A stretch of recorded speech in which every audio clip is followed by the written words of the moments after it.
San Juan Bautista estaba en la cárcel. Lo habían metido preso injustamente. Hasta allá van sus discípulos para preguntarle sobre Jesucristo.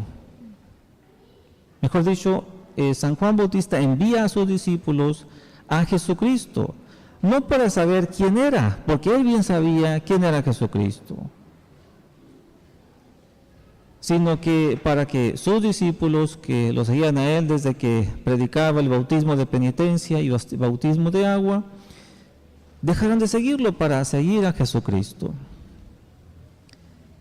Van aquellos discípulos de San Juan Bautista y le preguntan, y nuestro Señor le contesta que le digan a San Juan Bautista lo que han visto y oído. Los sordos oyen, los ciegos quedan con vista, los muertos resucitan, los pobres son evangelizados, y bienaventurado aquel que no se escandalice de mí, les dice Jesucristo.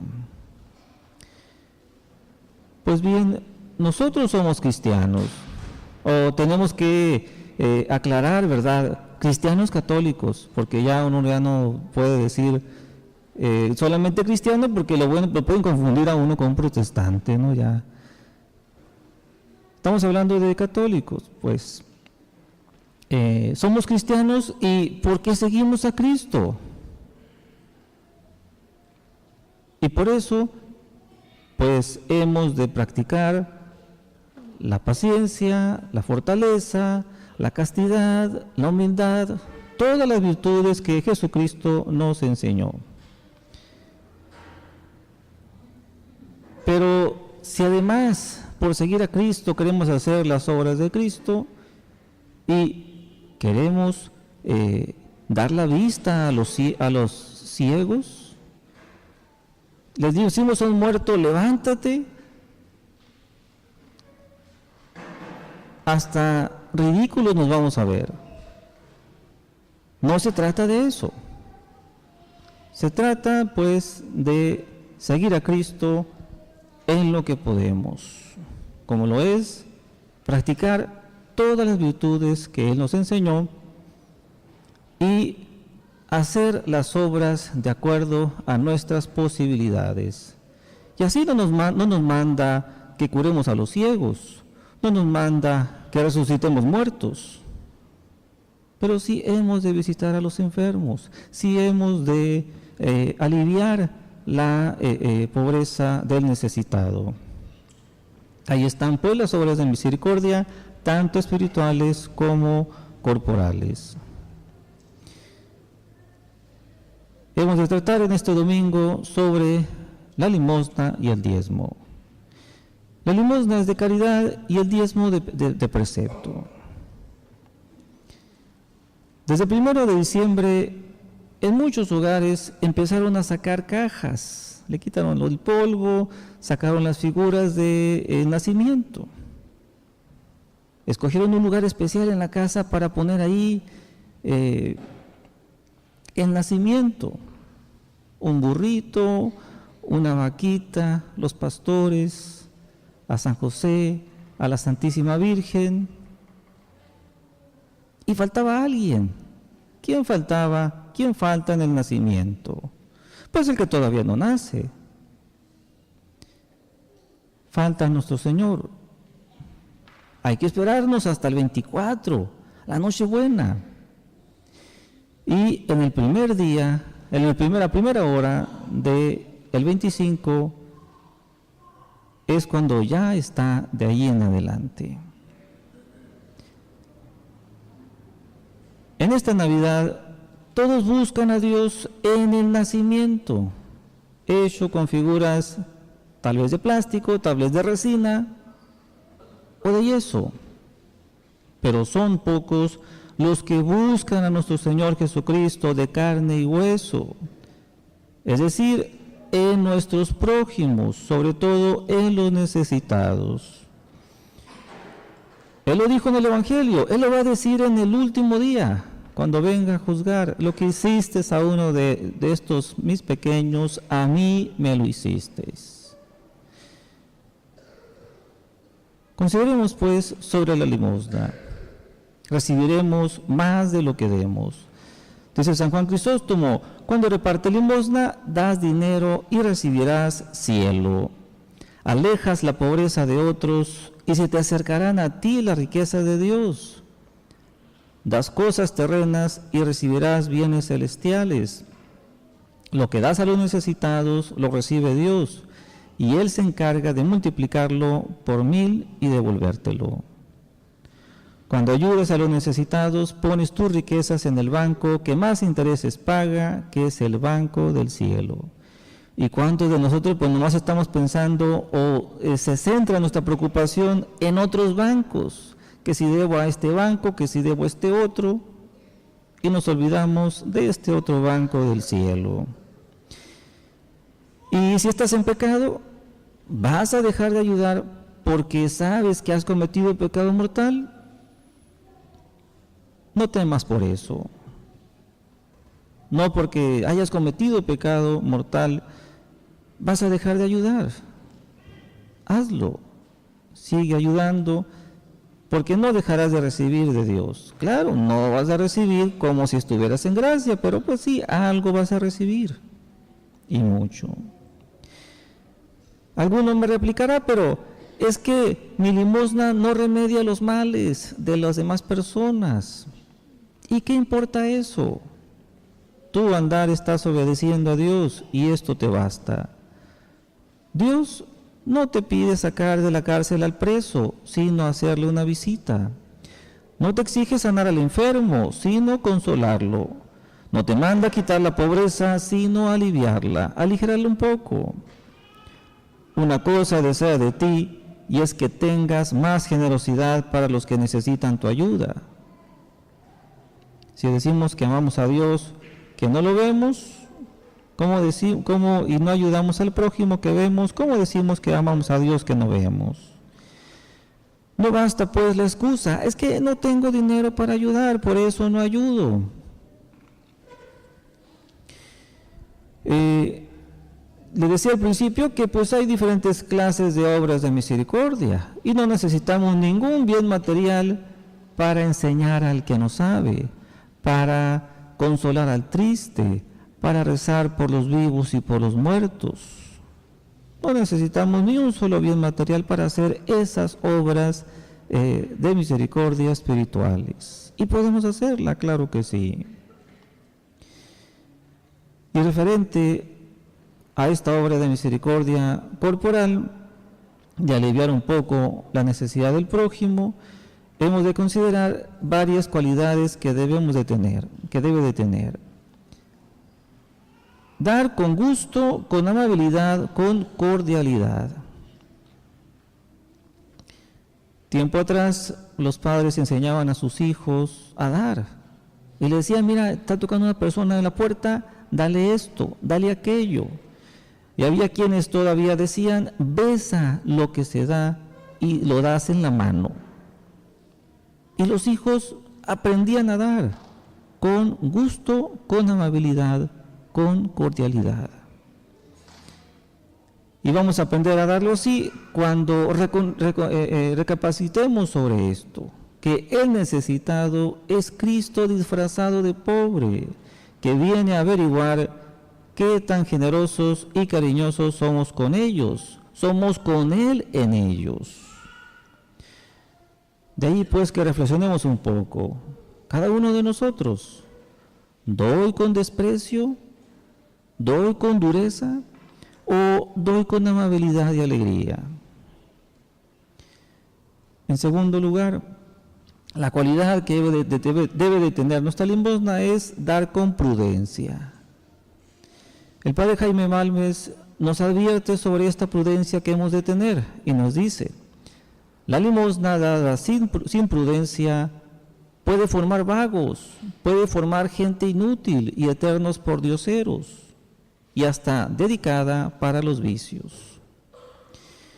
Aquí podemos confundirnos al ver una aparente contradicción entre la generosidad que no quiere que se entere la mano derecha lo que hace la izquierda, y la prudencia, que no quiere alimentar los vicios de nadie. ¿Cómo compaginar ambas cosas? Pues así. Si es seguro el vicio o el error protestante, como los anexos para rehabilitar adictos.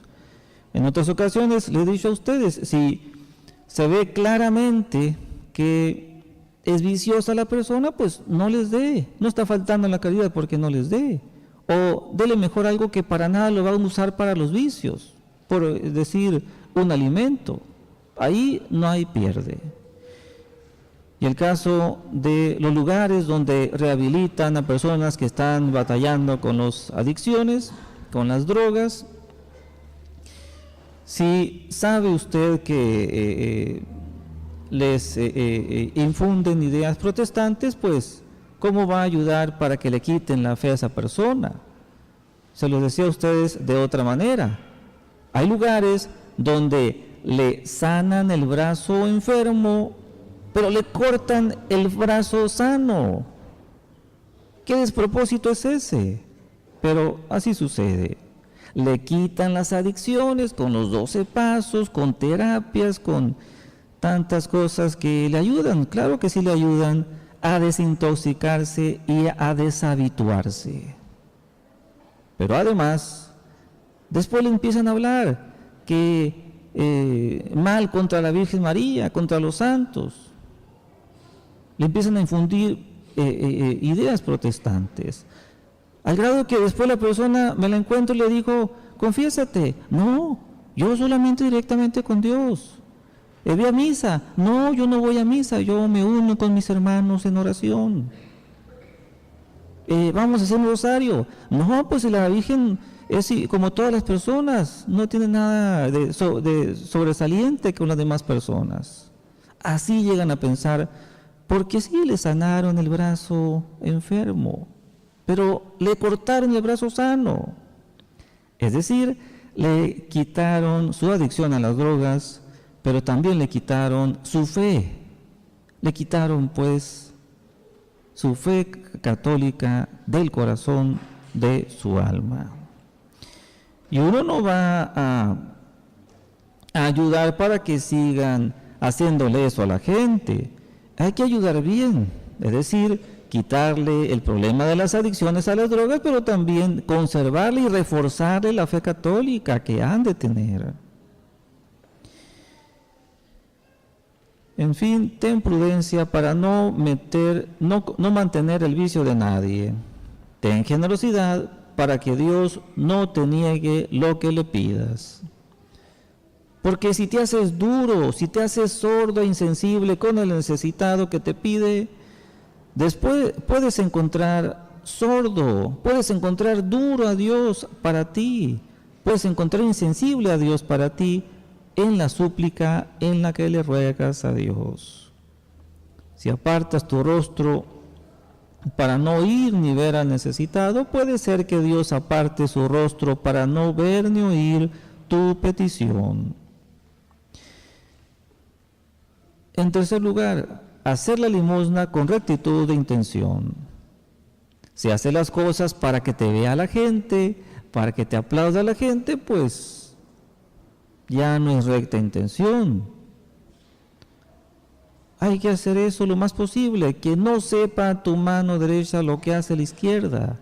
No haga las cosas para que te vea la gente, pues trata de que no te vean, pero si te ven, cuida muchísimo que no se suba a tu cabeza la vanidad, la vanagloria. Eso referente a la limosna con el necesitado. Y ahora referente a el diezmo. Resulta de que la limosna la hacemos por caridad, para cumplir con nuestro prójimo por amor a Dios. Ahora pasemos a considerar sobre el diezmo, que lo hacemos por justicia, para cumplir con Dios nuestro Señor también. Hay un salmo que dice, del Señor es la tierra, y cuánto en ella se contiene, la redondez de la tierra y todo lo que la habitan. O sea que todo es suyo. Y además, el mismo ser nuestro nuestros talentos que sí hemos desarrollado con nuestro esfuerzo, pero pues lo hemos recibido de Dios. Todo es suyo. Así que de lo que nos ha dado, pues podemos y necesitamos darle un poco. Así lo reconoció Adán. Adán reconoció la obligación de adorarle, de rendirle culto y manifestarle su agradecimiento. De aquí el origen de los sacrificios y ofrendas, las primicias y los diezmos. Vemos con la historia de Caín y Abel. Ellos ofrecían a Dios sus primicias y llegó pues Caín a matar a su hermano Abel por envidia. Veía que era más agradable a Dios las primicias de su hermano, pero ¿por qué no veía que él ofrecía lo que le sobraba, lo más malito? ¿Por qué no veía eso? Así es el envidioso, ¿verdad? Pero en fin, estamos con que desde la antigüedad se ofrecían los diezmos y primicias. Noé ofreció holocaustos al Señor. Abraham ofreció la 10ª parte de lo que tenía al sacerdote Melquisedec. Jacob dio al Señor el diezmo de todos sus bienes, de todos los bienes que se dignase concederle, y le ofreció sacrificios. Y después con la ley escrita, con la antigua ley, con el Antiguo Testamento, desde Moisés en adelante, el pueblo de Israel estuvo obligado a pagar los diezmos por una ley divina. ¿Y qué pasó con la nueva ley? El Nuevo Testamento, la ley de la gracia. Los primeros cristianos no se conformaban con ofrecer como los judíos los diezmos y primicias, sino hasta vendían sus propiedades y todo lo ponían a los pies de los apóstoles. En los Hechos de los Apóstoles pues pasa un caso pues muy tremendo, ustedes lo podrán leer por sí mismos.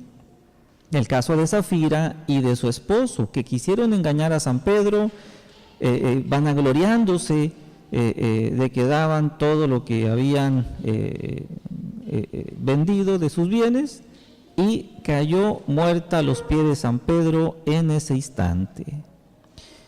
San Pablo organizó colectas a favor de las iglesias de Judea. Cuando el culto se hizo público, el emperador llenó de magnificencia y esplendor el culto de Dios, y después de que se convirtió Constantino al catolicismo, pues todos los reyes, todos los gobernantes que se decían que eran católicos y que de palabra y también lo eran de obra, construyeron magníficas iglesias, basílicas, con todo su esplendor que ustedes pueden ver hasta entonces, hasta estos días.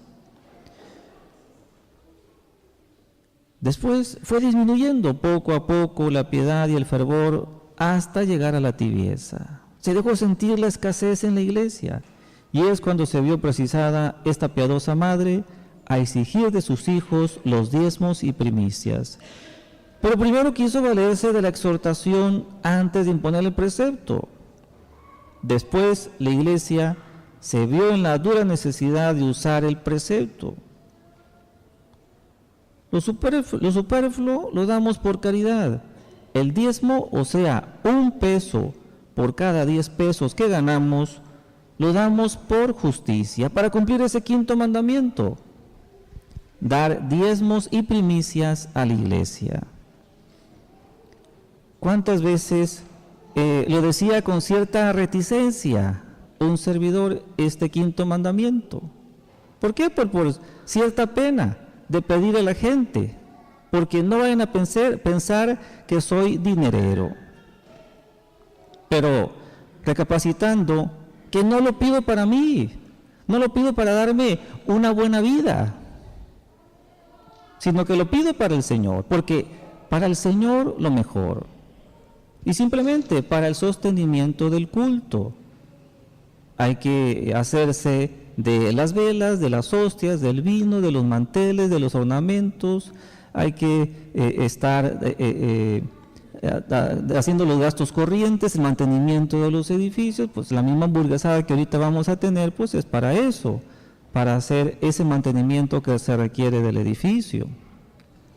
Y en diciembre lo dedicamos a los seminarios. seminario mayor, y gracias a Dios ya va para el cuarto año de erigido el seminario menor, que hace muchos bienes a los jóvenes que sienten el llamado de la vocación, porque el mundo está avanzando tremendamente y ya le arrebata esa idea de la vocación desde preparatoria, desde secundaria. Los padres de familia tienen que redoblar esfuerzos en la educación, en la formación de sus hijos. ¿Cuántos llegan a decir, bueno, pues vamos mandándolo al seminario? Pero no es para formar hijos, es para continuar la formación de esa incipiente vocación al sacerdocio. En algo también se ha avanzado en erigir escuelas católicas, y en algo pues estamos ahí trabajando en eso. Así que en diciembre lo dedicamos a eso, a los seminarios, a las obras de apostolado que estamos haciendo como Sociedad Sacerdotal Trento. Así que lo que me preguntó una señora el viernes pasado, me tuvo sin cuidado. ¿Qué fue lo que dijo? Padre, los padres que lucran con la fe, ¿se irán a ir al cielo? Le digo, no creo. No creo que vayan a irse al reino de los cielos. ¿Por qué? Porque lucran con la fe. No viven, pues, realmente como debe de vivirse su vocación religiosa, su vocación sacerdotal. Todos los sacerdotes, todos los obispos hemos de tener como modelos, por ejemplo, al Santo Cura de Ars, y así lo tengo yo. Se cuenta de su vida que iba a las tiendas donde vendían pues ornamentos y cálices, y fue a comprar el más caro, el más precioso cáliz que se encontró, y la persona que lo atendió en esa tienda se quedó sorprendida porque dice, pues ¿cómo este padrecito viene a comprar el cáliz más caro que tenemos? Si viene ahí con toda la sotana que parece que tiene muchísimos años que tiene esa sotana, ¿no? Y así efectivamente, lo mejor para el Señor. Y decimos para el Señor, no para el Padre, no para el sacerdote. Uno ha de vivir pues modestamente, guardando en lo que cabe esa pobreza que vivió Jesucristo. Si todos los cristianos somos seguidores de Cristo, más todavía está obligado a ser seguidor de Cristo el sacerdote. Ese modelo pues hemos de vivir todos para no caer en esa ostentación, en ese lucro de la fe. Dios me libre de caer en eso. Si está muy grande nuestro fervor, hasta podríamos hacer lo que San Joaquín y Santa Ana. ¿Qué hicieron los padres de la Santísima Virgen María? De todo lo que cosechaban, dividían la cosecha en 3 partes. Una parte la daban a la iglesia, otra parte la daban a los pobres, y ellos se quedaban con la tercera parte de sus cosechas. Ustedes podrán sorprenderse y decir, ¿pero cómo hacían eso? Piensen nomás ustedes, si ustedes tuvieran, o pueden pensar, bueno, a lo mejor tenían hectáreas y hectáreas. Bueno, ¿qué harían ustedes si tuvieran tantas y muchas hectáreas, suponiendo que ellos lo tenían? ¿Harían lo mismo? Bueno, pues si no podemos hacer esto como lo hacían San Joaquín y Santa Ana, por lo menos hagamos lo mínimo que nos pide la Iglesia para el sostenimiento del culto, y en diciembre para ayudar a nuestros seminarios. 1 peso por cada 10 pesos que ganamos. Y también pues seguir con esas obras de misericordia, tanto espirituales como corporales. Que a Dios nuestro Señor y la Santísima Virgen María nos ayuden a cumplir con este santo propósito y nos ayuden a seguir confiando en su divina providencia, que nada nos faltará. Así sea. En nombre del Padre, y del Hijo, y del Espíritu Santo. Amén.